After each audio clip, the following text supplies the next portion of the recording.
ముగ్గురు విద్యార్థులు బుద్ధిగా చదువుకోకుండా అడ్డదారులు తొక్కారు. డబ్బుల కోసం ఏం చేయడానికైనా రెడీ అయ్యారు. కాలేజీకి వెళ్లే వయసులో కత్తి పట్టారు. ఈజీగా డబ్బు వస్తుందన్న ఆశతో ఓ మర్డర్ చేశారు. ఇప్పుడు పోలీసులకు దొరికి కటకటాల పాలయ్యారు.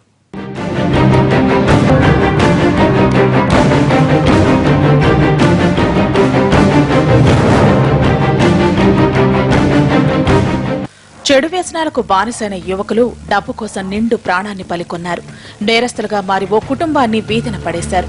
తూర్పుగోదావరి జిల్లా రాజానగరంలో ఓ వ్యక్తి హత్య కేసులో నిందితులంతా కుర్రాళ్లే. రాజానగరంలోని ఆటోనగర్లో నివసిస్తున్న గుత్తుల శ్రీనివాసును గత నెల దారుణంగా చంపేశారు దుండగులు. శ్రీనివాస్ ఇనుము వ్యాపారం చేస్తూ జీవనం సాగిస్తున్నాడు. అదే ప్రాంతంలో ఇనుము వ్యాపారం చేసే సుంకర సత్యనారాయణతో వ్యాపార తగాదాలున్నాయి. వ్యాపారంలో వృద్ధిలోకి వస్తున్న శ్రీనివాస్ను ఎలాగైనా తుదముట్టించాలని స్కెచ్ చేశాడు సత్యనారాయణ. ఇందుకోసం ఓ ముఠాకు ₹1,00,000 అడ్వాన్స్ ఇచ్చి ఒప్పందం కుదుర్చుకున్నాడు. గత నెల 28న రాత్రి శ్రీనివాస్ను అతని దుకాణంలోనే దారుణంగా చంపేశారు కిరాయి హంతకులు.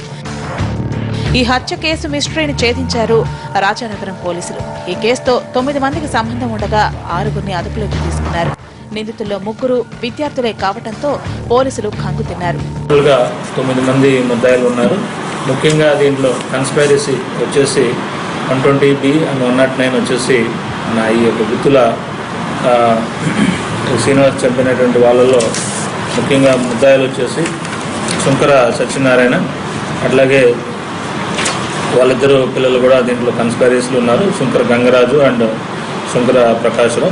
దీంట్లో ముఖ్యంగా ఈ యొక్క మర్డర్లో పార్టిసిపేట్ చేసినటువంటి వ్యక్తులు వచ్చేసి ఇల్లా వెంకట సాయి కిరణ్, అలాగే వల్లు మోహన శ్యామ్ సాయి.